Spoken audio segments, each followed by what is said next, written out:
আসসালামু আলাইকুম ও রহমতুল্লাহ। কি অবস্থা গাইস? আশা করি তোমাদের অবস্থা খুব বেশি ভালো আছে। আর আল্লাহর রহমতে কিন্তু আমার অবস্থাও অনেক বেশি ভালো আছে। তার সব থেকে বড় কারণ হইলো ভাই, আমার খামারে যেসব গরুগুলো আছে, ঠিক আছে, ওই গরুগুলোকে কিন্তু আমি আইছিলাম ঘাস কাটতে। তখনই দেখি ভাই একটা বাড়িতে অনেকগুলো মুরগার ছাউ, আর এই মুরগির ছাউগুলো কিন্তু দেখে আমার খুবই পছন্দ হয়েছে।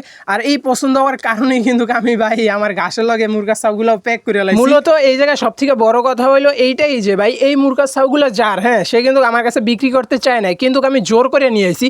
কারণ এই মুরগার ছাউগুলো কিন্তু আমার কাছে অনেক পছন্দ হয়েছে। আর এই মুরগার ছাউগুলো কিন্তু অনেক সুস্থ আছে, তাদেরকে ধরতে ভাই আমাদের অনেক প্যারা খাইতে হয়েছে।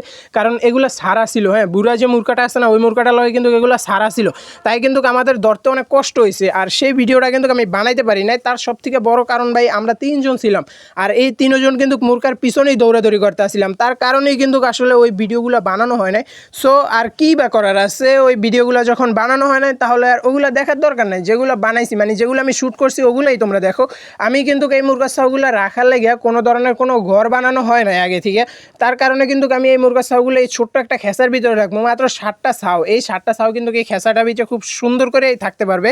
তারপরে কিন্তু আমি একে একে সব মুরগাগুলারই কিন্তু আমার খেসাটার ভিতরে রেখে দিছি। এই দেখো ভাই, এক কোনার ভিতরে যে অল্প কটা মানে 7টা ছাউ, আর কদ্দুর জায়গা লাগবে। এখন কিন্তু ওদেরকে আমার আদার দেওয়া লাগবে, মানে ওদের যে খাদ্যটা আছে ওই খাদ্যটা দেওয়া লাগবে। তার জন্য কিন্তু আমি বড় বড় সেই 2টা পট নিয়ে আইছি। এখন এই পট 2টা আনার পরে আমি যেটা বুঝতে পারলাম যে ভাই এই পট 2টা কিন্তু আমার এই খেসার থেকেও বড়। সো এই পটে কিন্তু কোনোভাবেই ওদেরকে খাওয়ান দেওয়া সম্ভব না এই খেসাটার ভিতরে। সো আমার কিন্তু আর মানে কিচ্ছু করার নাই। তারপরে কিন্তু আমি বাজারে যাই ওদের জন্য মানে খেসার যে পটগুলো আছে এই পটগুলো কিন্তু নিয়ে আসি। একটা পানির পট আর একটা হচ্ছে খাওয়ানোর পট। এগুলা কিনতে কিন্তু আমার আবার মানে আলাদা করে টাকা লাগছে। আর ওদের জন্য কিন্তু আমি একটা ওষুধও নিয়ে আসি। এই ওষুধটাও কিন্তু তোমরা দেখতে পাইতেছো মানে আমার এই পটটার ভিতরে। এই পটটার ভিতরে করে আনার মূলত কারণ একটাই, যে পলিথিনের ভিতরে রাখলে যদি সিরা বিরা ফুরা যায়, এই কারণেই। আর এই ওষুধটার নাম কিন্তু হলো সেফা অন বেট। হ্যাঁ, এই ওষুধটার মানে কাজ হইলো সম্ভবত মুরগার রোগ প্রতিরোধ ক্ষমতা বাড়ায়। হ্যাঁ, দোকানদাররা আমার এইটাই কইছে। এখন তোমরা যদি কেউ জাই না থাকো মূলত এই ওষুধটার সঠিক কি কাজ, হ্যাঁ, তাহলে সেটা কিন্তু অবশ্যই আমার কমেন্ট করে জানাই দিবা। আর এই ওষুধটা কিন্তু আমার এই 1 গ্রামের একটা মানে নাপার পাতা দিয়ে মাপতে হইব। তারপরে কিন্তু আমি ওদেরকে খাদ্য আর পানি দিয়ে দিছি, যেগুলো ওরা কিন্তু খুব সুন্দরভাবেই খাইতেছে। খাদ্যর পটের উপরে উইটা, পানির পটের উপরে উইটা, এটা কিন্তু তোমরা সবাই দেখতে পারতেছো।